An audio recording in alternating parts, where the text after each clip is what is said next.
Commander Jake Morrison stood on the bridge of the research ship New Horizon. He looked out at the dark space filled with distant stars. His crew had been exploring this empty part of space for 3 months. They were looking for new planets and signs of alien life. Dr. Lisa Carter sat at her computer station. She was the ship's expert on alien life forms. Her job was to study any strange signals or signs they might find. Today felt like any other day until her computer started making loud beeping sounds. "Commander, I'm getting something weird here," Lisa said. Her voice sounded excited and worried at the same time. "This signal is not like anything in our files." Jake walked over to her station. On the screen, he could see strange patterns of light and sound. The signal is coming from far away, from a star system they had never visited. "Can you understand what it's saying?" Jake asked. Lisa worked on her computer for several minutes. She used special programs to break down the signal into parts they could understand. Slowly, words began to appear on her screen. "Oh my God," Lisa whispered. "Jake, you need to see this." The message was simple but terrible. It came from creatures that called themselves Etherians. They lived on a planet called Lumina in a star system far from Earth. Their message was a cry for help.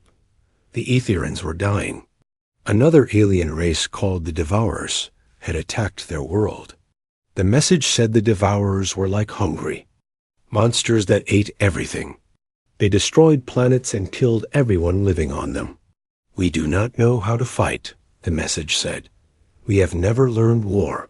Our children are dying. Our cities are falling.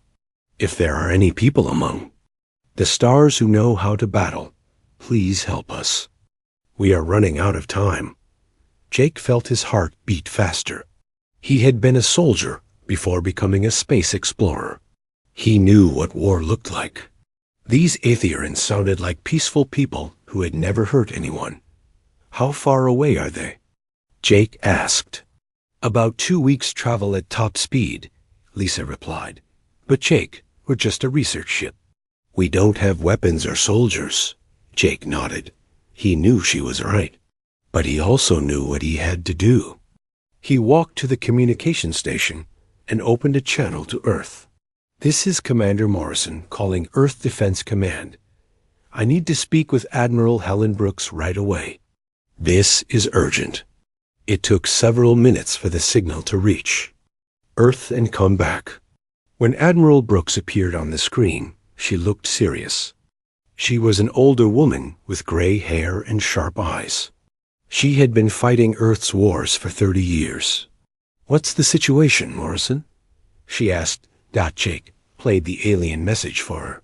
He watched her face change as she listened. Her eyes grew angry when she heard about the Devourers killing innocent people. "How reliable is this information?" the Admiral asked. "Dr. Carter believes it's real," Jake said. "The signal is too complex to be fake. And Commander, these Etherians sound like they have no way to defend themselves." Admiral Brooks was quiet for a moment. She looked at papers on her desk, then back at the screen. "Morrison, I want you to change course and head toward this Lumina planet. Don't engage any enemies. Just watch and report back. I'm going to call an emergency meeting with the Defense Council." "Yes, ma'am," Jake replied. "And Morrison," the Admiral added. "If this is real, if there really are innocent people being slaughtered out there, then humanity is going to do something about it." The call ended.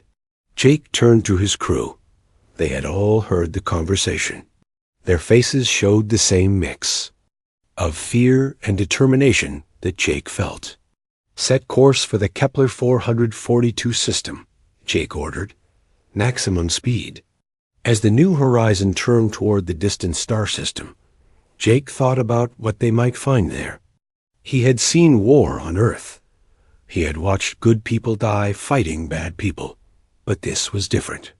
This was aliens asking humans for help. Dr. Carter continued studying the Etherian message. She found more details hidden in the signal. The Etherians were crystal-like beings who lived in floating cities. They had amazing technology, but no weapons. They created beautiful art and music. They had never known violence until the Devourers came. "Jake," Lisa called out, "I found something else.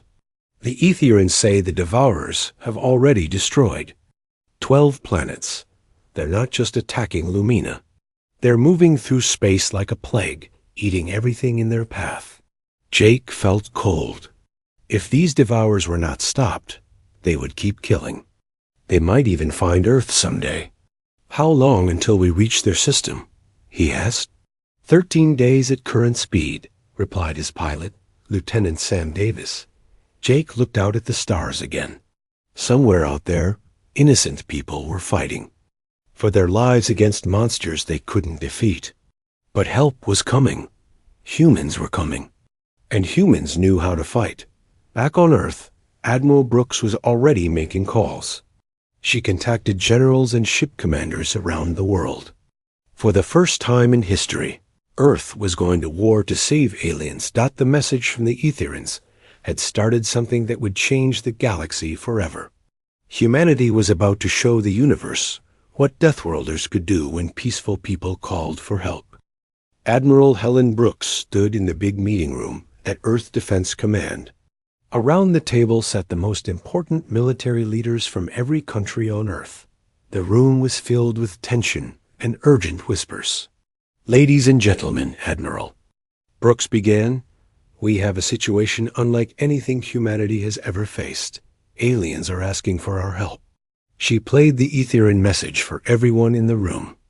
The room became completely silent as they listened to the desperate plea for help. When it ended, General Ryan Torres from the American Space Force was the first to speak. "How do we know this isn't a trap?" he asked. "Maybe these Devourers are trying to trick us into leaving Earth undefended." Dr. Patricia Wong, Earth's top alien expert, shook her head.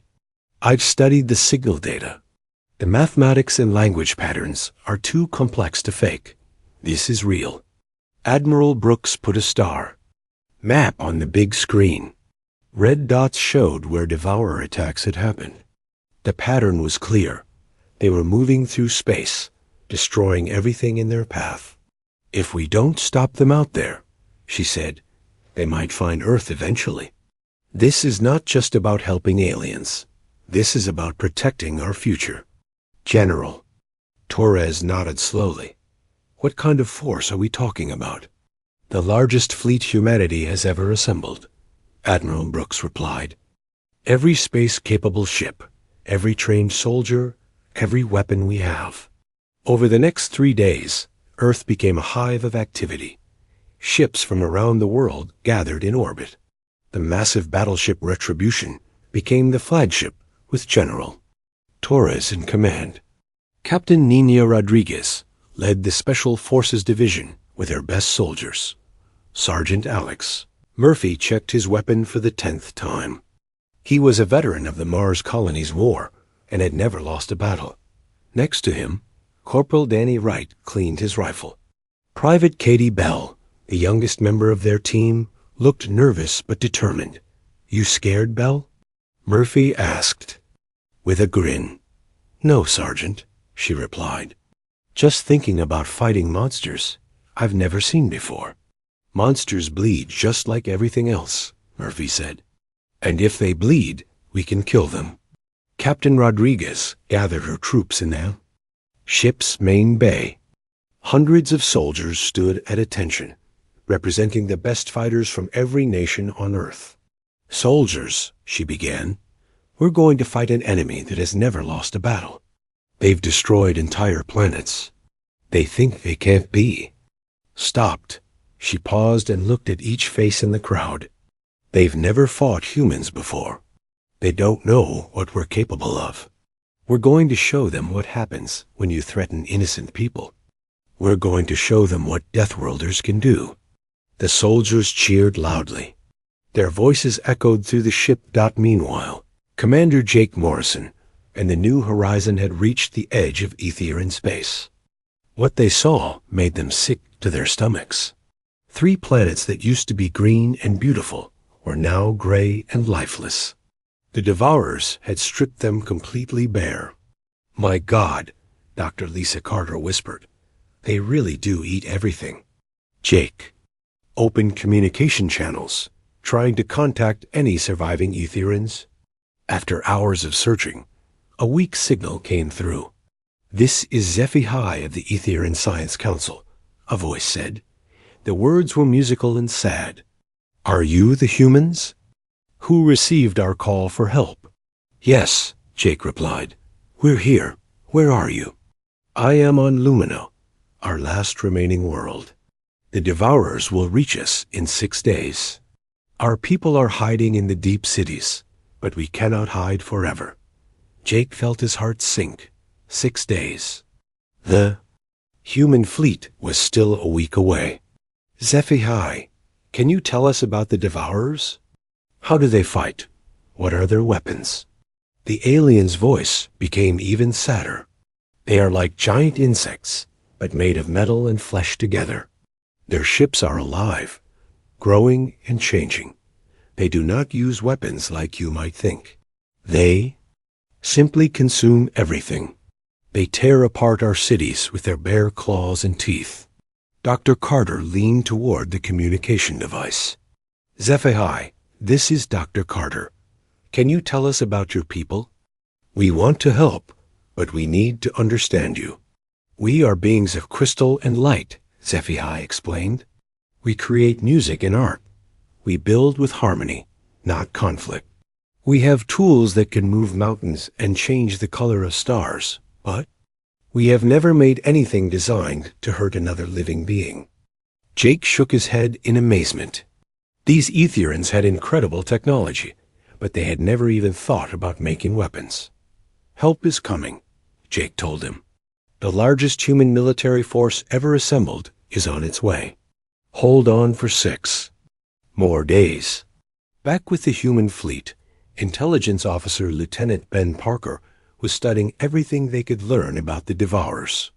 He had intercepted some of their communications, and what he found was terrifying. General Torres.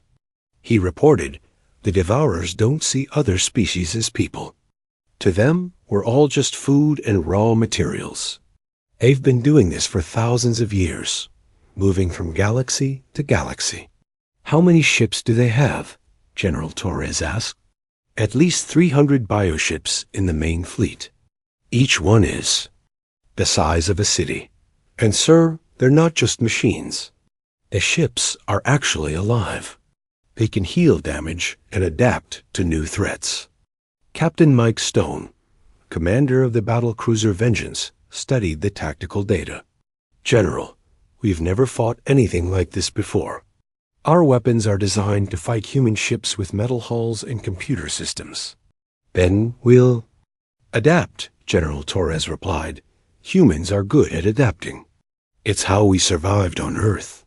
Dr. Carter, watching from the new horizon, established better communication with the Etherians. She learned that they could manipulate light and energy in ways humans had never imagined. Their cities floated in the air, using technology that seemed like magic. "Jake," she said excitedly, "I think we can work together. Human weapons and Etherian technology might be a combination the Devourers have never faced." As the human fleet got closer to Etherian space, they began picking up Devourer signals. The enemy was coming fast, like a swarm of hungry locusts moving through space. On Lumina, HFY watched the skies with growing fear. The Devourers had sent scout ships ahead of their main fleet. These smaller ships looked like metal spiders, the size of buildings, crawling through space toward his world. "Humans," he called through his communication device. "They are almost here. Our sensor readings show your fleet is still days away." General Torres heard the message on his command. "Ship." He turned to his navigation officer. "How much faster can we go?" "We're already at maximum speed, sir. If we push the engines harder, some ships might not make it." General Torres thought for a moment. Every hour they delayed meant more Aetherian. Deaths. Push the engines, he ordered. We'll risk everything to get there in time. The human fleet increased speed, racing through space toward a battle that would determine the fate of two species. Behind them, Earth continued sending more. Ships and supplies. Humanity was going to war, and nothing would ever be the same. The human fleet dropped out of faster-than-light travel at the edge of the Kepler 442 system. What they saw made even the bravest soldiers feel sick. The beautiful planets the Aetherians had described were now dead rocks floating in space. General. Torres stood on the bridge of the Retribution, looking at the destruction. My God, he whispered. They really do eat everything. Captain Mike Stone's voice came through the communication system from the battle cruiser Vengeance. General, we're picking up massive energy readings ahead. The Devourer fleet is huge. On the main screen, the enemy appeared. The Devourer ships looked like they were alive. They pulsed and moved like giant sea creatures swimming through space. Some were long and snake-like, others round and covered with spikes. All of them were heading toward Lumina, the last Aetherian world. How many? General Torres asked. 312 bioships, reported Lieutenant Ben Parker. Some of them are bigger than our largest battleships. Admiral Brooks had joined the fleet on her command ship. Her voice came through the communication system, calm and steady. All ships, this is Admiral Brooks. Today, we fight not for territory or resources. We fight for innocent people who cannot fight for themselves. Show these monsters what humans do to bullies. The Devourers noticed the human fleet immediately. Their ships began turning toward the newcomers. The aliens had never seen human technology before, and they seemed curious rather than afraid. Was their first mistake. All ships, attack formation, General Torres ordered. Show them what Earth's children can do. A space battle began with a fury that shocked both sides. Human ships opened fire with plasma cannons, missile launchers, and energy weapons. The Devourers had expected easy prey, like the peaceful Aetherians. Instead, they faced creatures who had spent thousands of years learning how to kill each other efficiently. Captain Stone led the first attack in the Vengeance. His ship's weapons tore through the organic hull of a Devourer bioship. Strange green. Blood leaked out into space as the alien vessel writhed in pain. Direct hit, Stone shouted. These things can be hurt. Fighter pilots like Lieutenant Sam Collins and Lieutenant Amy Foster swarmed around the larger Devourer ships. Their small, fast fighters confused the enemy, who were used to fighting slow, peaceful vessels. Amy Foster fired her missiles into what looked like an eye on the side of a bioship.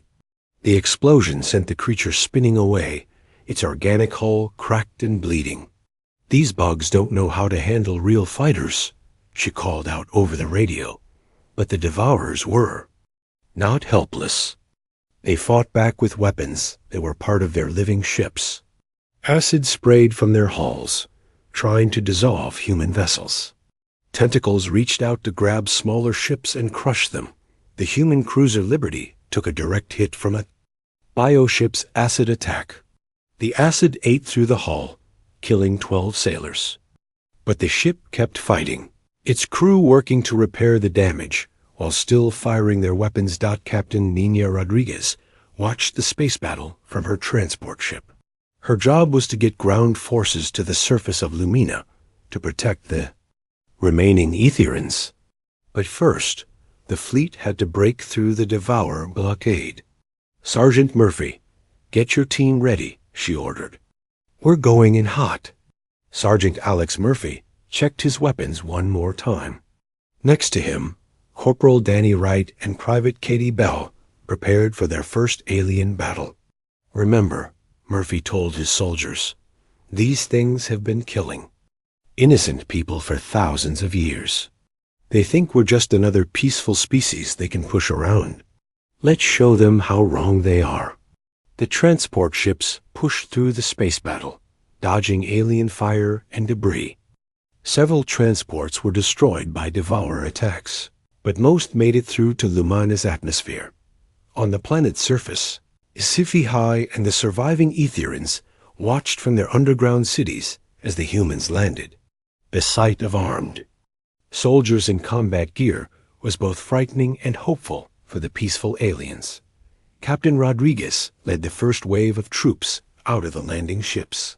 The planet's surface was beautiful, with crystal forests and floating spires. But in the distance, they could see smoke rising from destroyed Etherian cities. "Spread out and establish a perimeter," Rodriguez ordered. "The Devourers will be coming down soon." They didn't have to wait long. Devourer drop pods began falling from the sky like deadly rain. When they hit the ground, they opened up to release ground troops that made human soldiers curse in amazement. Devourer warriors were like giant insects mixed with machines. They stood 12 feet tall, with sharp claws that could cut through metal. Their exoskeletons were covered with spikes and armor plates. Worst of all, they moved fast despite their size. "Contact!" Sergeant Murphy shouted as the first Devourers charged toward human positions. The battle on Lumina's surface was brutal and intense. Human weapons designed to kill other humans worked well against the alien monsters, but the Devourers were strong and hard to kill. Private Katie Bell fired her rifle at a charging Devourer. Her bullets hit its chest, but the creature kept coming. She switched to explosive rounds and finally brought it down, but not before it had gotten close enough to swipe at her with its claws. "These things are tough," she yelled to Corporal Wright. "Yeah, but they die just like everything else," Wright replied, firing a rocket launcher at a group of Devourers. "You just have to hit them harder." Colonel Chris Taylor led a defensive position around the entrance to an Etherian underground city. His soldiers dug trenches and set up automated gun turrets. When the Devourers attacked, they ran into a wall of human firepower. "Keep firing," Taylor shouted. "Don't let any of them through." The Devourers were shocked by human resistance. They had expected the surface of Lumina to be defended by creatures like the Etherians, peaceful beings with no knowledge of warfare. Instead, they found soldiers who fought with a fury and intelligence they had never encountered in space. The battle continued to rage. Human ships worked together in formations the Devourers couldn't understand. When one ship was damaged, others moved to protect it. When the enemy concentrated their attacks, human vessels scattered and regrouped. Captain Stone's Vengeance took heavy damage from 3 bioships attacking at once. His hull was cracked, and his engines were failing. "All ships, this is the Vengeance." He called out, "We're in trouble over here." Immediately, 4 other human ships moved to help. They surrounded the damaged cruiser and drove off the attacking Devourers with concentrated fire. "Thanks for the assist," Stone said. "We owe you one." "No problem," came the reply. "That's what we do." The Devourers had never seen this kind of cooperation before. In their culture, weak members were left to die. The idea of risking yourself to save others was completely foreign to them. HFY emerged from his underground shelter to watch the battle. He saw human soldiers fighting and dying to protect his people. The sight filled him with emotions he had never felt before. "They are so violent," he said to another Etherian, "but they use their violence to protect the peaceful. I do not understand these humans, but I am grateful they exist." As the first day of battle ended, both sides had taken heavy losses, but something had changed. For the first time in thousands of years, the Devourers had been stopped. The unstoppable force had met an immovable object. General Torres looked at the battle reports. They had lost 30 ships and hundreds of soldiers. but they had destroyed over 50 Devourer bioships and driven the enemy back from Lumina. Admiral Brooks, he called, "We've proven these things can be beaten, but we're going to need more ships and more soldiers." "They're already on the way," Brooks replied. "Every available ship in the human fleet is heading here. We are going to finish this." The Devourers were confused and angry. They had never faced resistance like this. Their queen mind, the central intelligence controlling their fleet, decided that these humans were a threat that had to be destroyed completely. The real war was just beginning. News of the human victory at Lumina spread across the galaxy faster than anyone expected. Alien civilizations that had hidden from the Devourers for centuries suddenly had hope. The impossible had happened. Someone had fought the monsters, and won. Admiral Brooks received communications from dozens of different alien species. Most of them had never heard of humans before, but now they all wanted to know about these Deathworlders who could stop the Devourers. "Admiral," reported Communications Officer Lieutenant Carol Barnes, "we're getting messages from the Zenthari Council, the Peaceful Alliance, and something called the Crystal Federation. They all want to help us fight." Brooks smiled grimly. "Tell them we appreciate the offer, but this is what humans do. We'll handle the heavy lifting." Meanwhile, Earth was sending everything they had. The experimental weapon ship Prometheus Legacy launched from Luna Station under the command of Captain Gary Henderson. This ship carried humanity's most advanced weapons, antimatter torpedoes that could destroy entire bioships and gravitational disruptors that could tear holes in space itself. Back at Lumina, the human forces were learning how to fight the Devourers more effectively. Dr. Lisa Carter had been working with Aetherian scientists to combine human weapons with alien technology. "Jake, you have to see this," she called excitedly to Commander Morrison. She showed him a rifle that glowed with blue Aetherian energy. "The Aetherians can make our bullets carry light-based energy. It goes right through Devourer armor." "Commander." Morrison picked up the modified weapon. It felt warm in his hands, and he could hear a soft musical humming coming from it. "How many of these can they make?" "Hundreds per day," Lisa replied. "The Aetherians are peaceful, but they're incredibly smart. Once they understood what we needed, they started working day and night to help." HFY approached them, his crystal-like body glowing softly. "Commander Morrison, my people want to do more than just make weapons. We want to fight alongside you." Jake looked surprised. "But you said your people don't know how to fight." "We don't," HFY admitted. "But we can learn. Your soldiers have been teaching us. And we have technology that might surprise the Devourers." Captain Rodriguez was training a group of young Aetherians in basic combat. The aliens were clumsy with weapons at first, but they learned quickly. Their ability to manipulate light and energy gave them advantages human soldiers didn't have. "Remember," Rodriguez told them, "you don't have to be perfect fighters. You just have to stay alive long enough to use your abilities." Sergeant Murphy watched an Aetherian named Learthia practice with a light energy weapon. The alien could make the weapon's beam bend around corners and split into multiple targets. "That's actually pretty cool," Murphy admitted to Corporal Wright. "I wish our weapons could do that." "Yeah, but can they do this?" Wright replied, firing his rocket launcher at a practice target. The explosion sent debris flying everywhere. "Both have their uses," Private Katie Bell said diplomatically. The Devourers were not sitting idle. Their queen mind had called for reinforcements from other parts of the galaxy. More bioships were coming, along with larger and more dangerous creatures.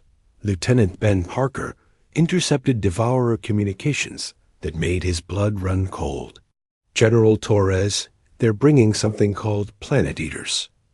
According to these signals, they're bioships the size of moons." General Torres studied the intelligence reports. The Devourers were changing their strategy. Instead of treating the humans like another peaceful species, they now saw them as a real threat. They're going to try to overwhelm us with numbers. Torres concluded, "We need to hit them before they can gather their full strength." The human fleet had grown to over 400 ships as reinforcements arrived from Earth. Captain Henderson's Prometheus legacy joined the formation. It's experimental. Weapons ready for testing against living targets. "General," Henderson reported, "the new antimatter torpedoes are ready. Each one has enough power to vaporize a bioship completely." "Good," Torres replied, "because we're going to need every advantage we can get." The decisive battle began when human long-range sensors detected the approaching Devourer reinforcements. The enemy fleet was enormous, over 1,000 bioships, including several of the massive planet eaters. Admiral Brooks made a difficult decision. All ships were going to attack them while they're still spread out. If we let them form up into one giant fleet, we'll be overwhelmed. The human fleet split into smaller groups, each targeting different parts of the approaching enemy force. It was a risky strategy that relied on human speed and coordination. Captain Stone led a squadron of fast attack ships against a group of medium-sized bioships. His pilots used hit-and-run tactics, striking hard and fast before the Devourers could respond. "Remember," Stone told his pilots, "we're not trying to destroy them all. We just need to slow them down until the heavy hitters arrive." Lieutenant Sam Collins dove his fighter through a swarm of Devourer bioships, his weapons firing constantly. The organic vessels tried to grab him with their tentacles, but he was too fast and too skilled. "These bugs are getting smarter," he called out. "They're trying to predict our moves." "Then don't be predictable," replied Lieutenant Amy Foster as she looped around behind a bioship and fired her missiles into its weak spots. Captain Henderson brought the Prometheus legacy into range of one of the planet eaters. The massive bioship was the size of a small moon, covered with thousands of smaller creatures that served as its weapons and defenses. "Target the center mass," Henderson ordered. "Fire antimatter torpedoes, full spread." 6 antimatter torpedoes streaked through space toward the planet eater. When they hit, the explosions were so bright they could be seen from Lumina. The massive bioship shuddered and began to break apart, its organic hull unable to contain the antimatter reactions. "Direct hit," Henderson shouted. "The big one is going down." But the planet eater's death throes were dangerous. As it died, it released millions of smaller bioorganisms into space. These creatures, each the size of a fighter ship, swarmed toward the human fleet. "New contacts," reported the sensor operator. "Millions of them." The space around Lumina turned into chaos as human ships fought against swarms of small bioorganisms. The creatures were individually weak, but there were so many of them that they threatened to overwhelm the human defenses. Captain Rodriguez, still on the planet's surface, watched the space battle through Etherian sensors. "We need to help them," she told SciFi. "My people have an idea," SciFi replied. "We can create a light energy field that will disrupt the bioorganisms, but we need to get closer to space." Rodriguez looked at the floating Etherian cities. "Can those things fly? Higher? Like into space?" "Yes," SciFi said excitedly. "Our cities can travel between stars. We just never thought to use them as weapons before."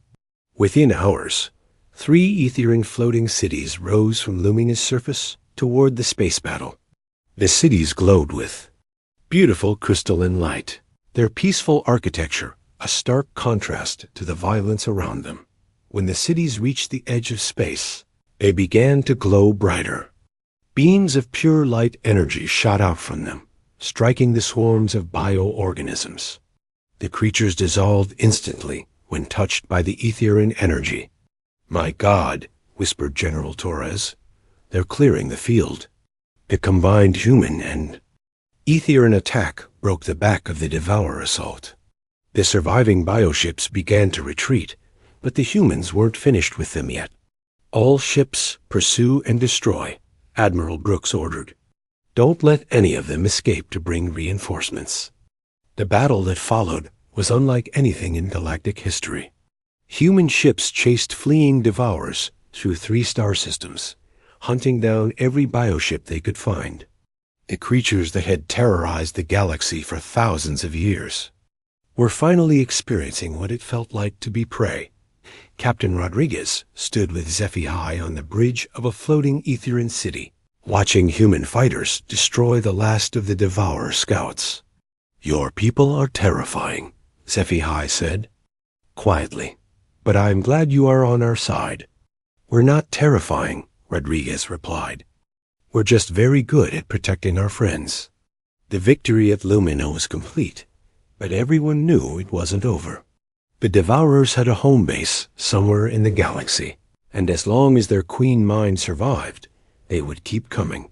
Admiral Brooks called a meeting of all human commanders and Aetherian leaders. The time had come to take the war to the enemy's home territory. "We're going to find their nest," she announced, "and we're going to burn it down." The search for the Devourer home base took 3 weeks. Human scout ships followed the trail of destroyed worlds, tracking the path of destruction back to its source. What they found was worse than anyone had imagined. The Devourer nest was not a planet or a space station. It was an entire solar system that had been consumed and transformed into a living nightmare. Dead planets had been hollowed out and turned into breeding grounds for bioships. The system's star had been dimmed and surrounded by organic collectors. That fed its energy to the Queen Mind. "My God," whispered Commander Jake Morrison as the New Horizon sensors mapped the system. "They've turned an entire solar system into a factory for making more of themselves." Dr. Lisa Carter studied the sensor readings with growing horror. "Jake, I'm reading millions of bioships in that system, maybe tens of millions. If they all come at us at once." "They won't," interrupted Admiral Brooks over the communication system, "because we're not going to give them the chance."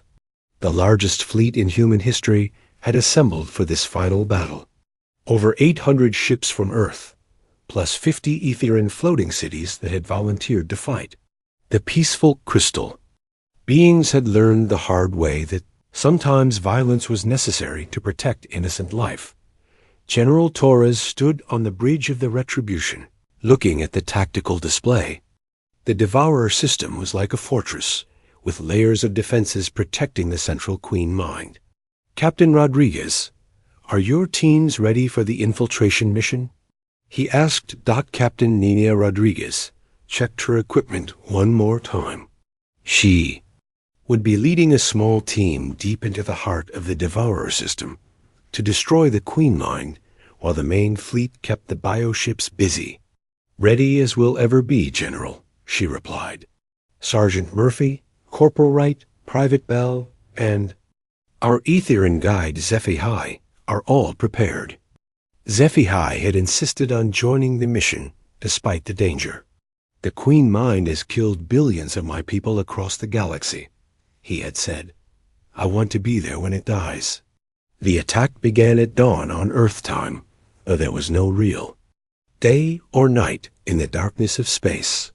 Admiral Brooks gave the signal, and the entire human fleet opened fire at maximum range. The space battle that followed was the largest in galactic history. Thousands of bioships poured out of the Devourer system like angry hornets from a disturbed nest. But the humans were ready for them. Captain Mike Stone led a squadron of heavy cruisers straight into the enemy formation. His ship, the Vengeance, had been repaired and upgraded with Aetherian energy weapons. "All ships concentrate fire on the big ones," Stone ordered. "Let the fighters handle the small fry." Lieutenant Sam Collins and Lieutenant Amy Foster led there. Fighter squadrons in a complex dance through the enemy fleet.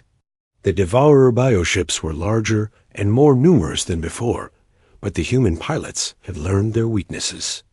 Target the nerve clusters, Collins called out over the radio. Hit them where it hurts.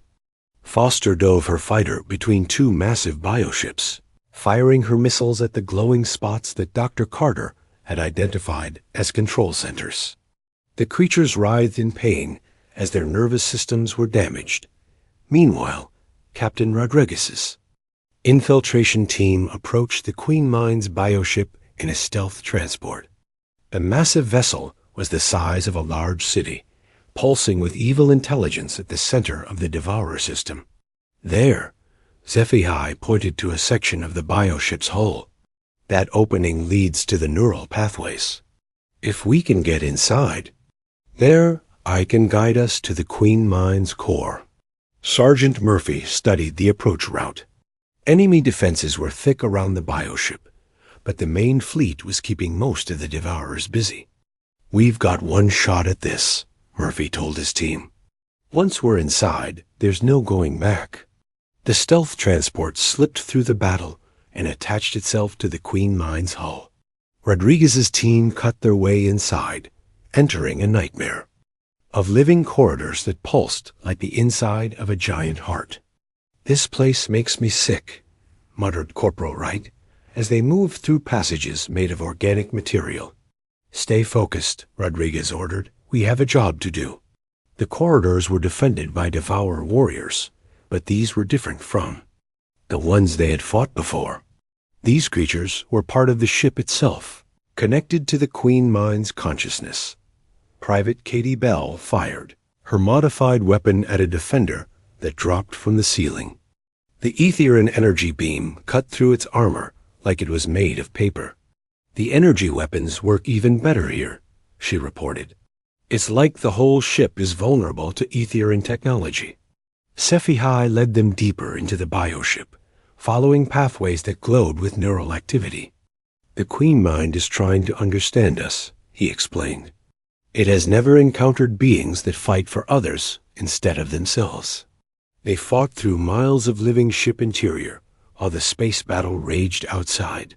Captain Henderson's Prometheus Legacy was taking heavy damage, but continued firing antimatter torpedoes into the largest bioships. We're taking casualties out here, Henderson reported to General Torres. How much longer do they need? As long as it takes, Torres replied grimly. Keep fighting. Finally, Rodriguez's team reached the center of the bioship. The Queen Mind's chamber was a vast organic cathedral where the alien consciousness pulsed with malevolent intelligence. The creature was enormous, a writhing mass of brain tissue and neural networks that controlled the entire Devourer species. The Queen Mind spoke to them without words, its thoughts pressing into their minds like a cold wind. You are the humans, its voice echoed in their heads.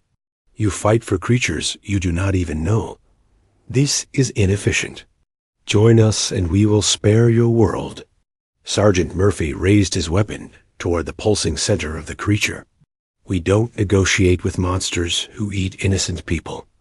Then you will die with them, the Queen Mind replied. The chamber filled with Devourer defenders, but Rodriguez's team was ready. They had come too far to fail now. For the Aetherians, HFY shouted as he activated a device that flooded the chamber with pure light energy. The Queen Mind screamed, a sound that came through the bioship's walls like the death cry of a giant beast.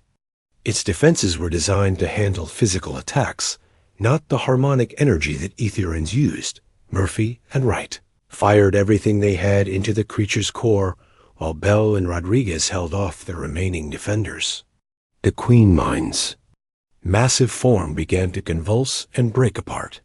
It's working, Rodriguez shouted. Keep firing. The death of the Queen Mind sent shockwaves through the entire Devourer fleet.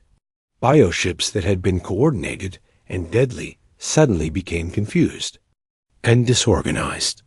Without their central intelligence, they began attacking each other instead of the humans. Captain Stone watched in amazement as the enemy fleet tore itself apart. All ships finished them off, Don't let any escape. The battle that had seemed impossible to win suddenly became a rout.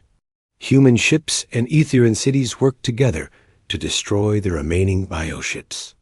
Captain Henderson's experimental weapons proved devastatingly effective against the confused and leaderless Devourers.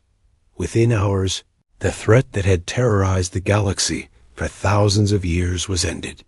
The last of the bioships were destroyed, their organic hulls drifting lifeless through space. Rodriguez's team escaped from the dying Queen Mind bioship just before it collapsed in on itself.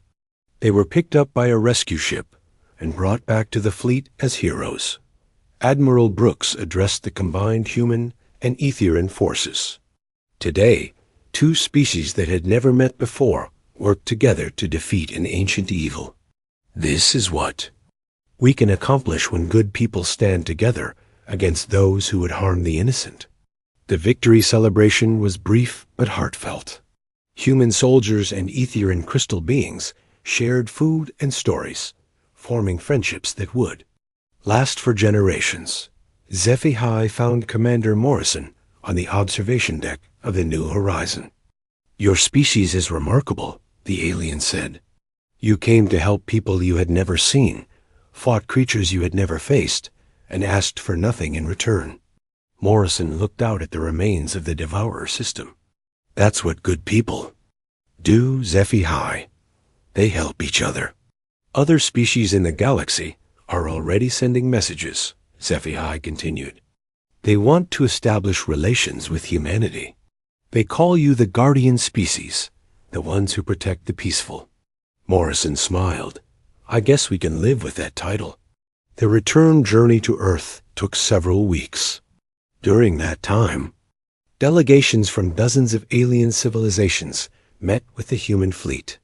Trade agreements were signed, scientific exchanges were planned, and mutual defense pacts were established. When the fleet finally reached Earth, they found a planet transformed. The knowledge that they were not alone in the universe, and that they had saved entire civilizations, had united humanity like never before. Admiral Brooks stood before the United Nations, addressing representatives from every nation on Earth. 6 months ago, we received a call for help from strangers in the dark. Today, we return home knowing that we are no longer alone. Humanity has found its place among the stars, not as conquerors, but as protectors. The final scene showed human ships patrolling the borders of peaceful alien worlds, keeping watch for any new threats that might E Commander Mori.